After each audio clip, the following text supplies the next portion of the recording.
First of all thank you so much అండి. ఎవరైతే నా సైడ్ నుంచి టెంపుల్ దగ్గర కరుంగాలి మాలలో ఈ 7th బ్యాచ్ లో ఆర్డర్ చేసుకున్నారో, అసలు నేను ఎక్స్పెక్ట్ కూడా చేయలేదు 8th బ్యాచ్ కరుంగాలి మాలలో ఇంత త్వరగా స్టార్ట్ చేస్తా అని చెప్పి. అండ్ ఈ జూలై 23వ తారీఖు టెంపుల్ దగ్గరికి 8th బ్యాచ్ కరుంగాలి మాల కోసం స్టార్ట్ అవుతున్నాము.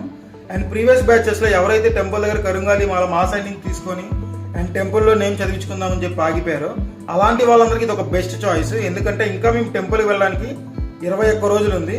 సో మీరు టెంపుల్కి వెళ్లే ముందు ఆర్డర్ ఇస్తే మేము టెంపుల్లో నేమ్ అనౌన్స్మెంట్ చేసి మాల తీసుకొని వస్తాము. టెంపుల్ దగ్గర మాల ప్రైస్ కి మేము అతి తక్కువ డెలివరీ ఛార్జ్ చేసుకొని డెలివరీ చేస్తున్నాము. ఇప్పటి వరకు 7 బ్యాచెస్ రన్ చేసాము. 370 పైగా అయితే టెంపుల్ దగ్గర కరుంగాలి మాల డెలివరీ చేసాము. And thank you so much నన్ను స్ట్రాంగ్ గా బిలీవ్ చేసినందుకు. అండ్ ప్రీవియస్ గా వెళ్ళిన 7th బ్యాచ్ లో ఇంకా మా దగ్గర 28 కరుంగాలి మాలు ఉన్నాయి. ఇన్ కేస్ అవి సేల్ అయినా అవ్వకపోయినా సరే ఈ జూలై 23వ తారీఖు టెంపుల్ దగ్గరికి 8th బ్యాచ్ కరుంగాలి మాల కోసం స్టార్ట్ అవుతున్నాము. ఇన్ కేసు ఎవరికైనా ఇంట్రెస్ట్ ఉంటే కనుక డిస్ప్లే కనిపిస్తున్న నెంబర్కి వాట్సాప్ లేదా డైరెక్ట్గా కాల్ చేసి కంప్లీట్ ఇన్ఫర్మేషన్ తెలుసుకోండి. మీకు నచ్చితే మా సైడ్ నుంచి ఆర్డర్ చేసుకోవచ్చు. అండ్ వీడియో నచ్చితే ఒక లైక్ చేసుకోండి. అలాగే మీ ఫ్రెండ్స్ అండ్ ఫ్యామిలీ మెంబర్స్కి ఈ వీడియోని షేర్ చేయండి. అండ్ మన ఛానల్ సబ్స్క్రైబ్ చేసుకొని పెట్టుకుని మాకు చాలా సపోర్టివ్గా ఉంటుంది.